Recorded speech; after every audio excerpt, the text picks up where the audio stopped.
ಇನ್ನು ಬೆಂಗಳೂರಿನಲ್ಲಿ ಆಂಬ್ಯುಲೆನ್ಸ್ ಡಿಕ್ಕಿಯಾಗಿ ಬೈಕ್ನಲ್ಲಿ ಹೋಗ್ತಾ ಇದ್ದಂತಹ ದಂಪತಿ ಸಾವನ್ನಪ್ಪಿದ ಕೇಸ್ ವಿಚಾರಕ್ಕೆ ಸಂಬಂಧಪಟ್ಟಂತೆ ಈಗ ಎಸ್ಕೇಪ್ ಆಗಿದ್ನಲ್ಲ ಆ ಆಂಬ್ಯುಲೆನ್ಸ್ ಚಾಲಕ ಸಿಕ್ಕಿಬಿದ್ದಿದ್ದಾನೆ ಈಗ ಪೊಲೀಸರ ಕೈಗೆ. ವಿಲ್ಸನ್ ಗಾರ್ಡನ್ ಟ್ರಾಫಿಕ್ ಪೊಲೀಸರು ಈಗ ಆತನನ್ನ ವಿಚಾರಣೆ ಮಾಡ್ತಾ ಇದ್ದಾರೆ. ಓವರ್ ಸ್ಪೀಡ್ ಬಂದಿದ್ದು ಯಾಕೆ? ಮೊದಲೇ ಆಂಬ್ಯುಲೆನ್ಸ್ನಲ್ಲಿ ಪೇಷಂಟ್ ಯಾರೂ ಇರಲಿಲ್ಲ. ಓವರ್ ಸ್ಪೀಡ್ ಬಂದಿದ್ದು ಹೆಂಗೆ, ಯಾಕೆ? ಈ ಆಂಬ್ಯುಲೆನ್ಸ್ ಚಾಲಕ ಅಶೋಕ್ ಆತನನ್ನು ವಶಕ್ಕೆ ಪಡ್ಕೊಂಡು ಎಂಕ್ವೈರಿ ಮಾಡ್ತಾ ಇದ್ದಾರೆ. ತಡರಾತ್ರಿ ಆಗಿದ್ದಂತಹ ಆಕ್ಸಿಡೆಂಟ್ನಿಂದಾಗಿ ಇಬ್ಬರು ಸಾವನ್ನಪ್ಪಿ ಮತ್ತಿಬ್ಬರು ಗಂಭೀರವಾಗಿದ್ದಾರೆ. ಗಾಯಾಳುಗಳನ್ನು ಖಾಸಗಿ ಆಸ್ಪತ್ರೆಗೆ ದಾಖಲಿಸಿ ಚಿಕಿತ್ಸೆ ಕೊಡಿಸಲಾಗ್ತಾ ಇದೆ. ಸೊ ಇವನಲ್ಲೇ ಯಾವಾಗ ಈ ಆಕ್ಸಿಡೆಂಟ್ ಆಯಿತು ಆಂಬ್ಯುಲೆನ್ಸ್ ಬಿಟ್ಟು ಆ ಚಾಲಕ ಎಸ್ಕೇಪ್ ಆಗಿಬಿಡ್ತಾನೆ. ಆಗ ಸ್ಥಳೀಯರು ತಮ್ಮ ಆಕ್ರೋಶವನ್ನು ಯಾವ ರೀತಿ ಹೊರ ಹಾಕಿದ್ರು ಅಂತಂದರೆ ಆ ಆಂಬ್ಯುಲೆನ್ಸ್ನ ಕೆಳಗಡೆ ದಬಾಕಿ ಜಖಂಗೊಳಿಸೋದು ಆ ಗಾಡಿನ.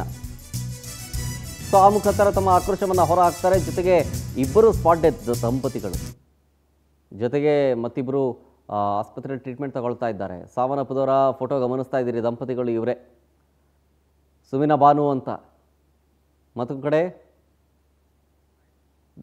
ಇಸ್ಮಾಯಿಲ್ ಅಂತ. ಇಬ್ಬರು ದಂಪತಿಗಳು ಸಾವನ್ನಪ್ಪಿದ್ದಾರೆ ಬೈಕ್ನಲ್ಲಿ ಹೋಗ್ತಾ ಇದ್ದಂಥ ಸಂದರ್ಭದಲ್ಲಿ. ನೋಡಿ, ಸಿಗ್ನಲ್ ಬಿಟ್ಟಿತ್ತಂತೆ, ರೆಡ್ ಸಿಗ್ನಲ್ಲು.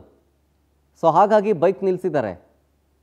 ಆದರೆ ಹಿಂದ್ಗಡೆ ಬಂದಂಥ ಓವರ್ ಸ್ಪೀಡ್ನಲ್ಲಿ ಬಂದ ಈ ಆ್ಯಂಬುಲೆನ್ಸು ಆ ಬೈಕ್ ಸವಾರರಿಗೆ ಗುದ್ದಿ ಸುಮಾರು ಮೀಟರ್ನಷ್ಟು ಎಳ್ಕೊಂಡೋಗಿದೆ. ಸುಮಾರು ಒಂದು 300-400 ಮೀಟ್ರು ಎಳ್ಕೊಂಡು ಹೋಗ್ಬಿಟ್ಟಿದೆ. ನಿಲ್ಲಿಸಿಲ್ಲ ಅವನು. ಆಕ್ಸಿಡೆಂಟ್ ಆದ ತಕ್ಷಣ ನಿಲ್ಲಿಸಿಲ್ಲ ಆ ಗಾಡಿ, ಆ ಚಾಲಕ.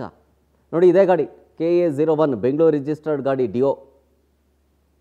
ಯಾವಾಗ ಆಕ್ಸಿಡೆಂಟ್ ಆಯಿತೋ ಚಾಲಕ ಎಸ್ಕೇಪ್ ಆಗಿಬಿಡ್ತಾನೆ ಅಶೋಕು. ಈಗ ಸಿಕ್ಕಿಬಿದ್ದಿದ್ದಾನೆ. ಪೊಲೀಸರು ಆತನನ್ನು ವಿಚಾರಣೆ ಮಾಡ್ತಾ ಇದ್ದಾರೆ ತಮ್ಮದೇ ಸ್ಟೈಲ್ನಲ್ಲಿ.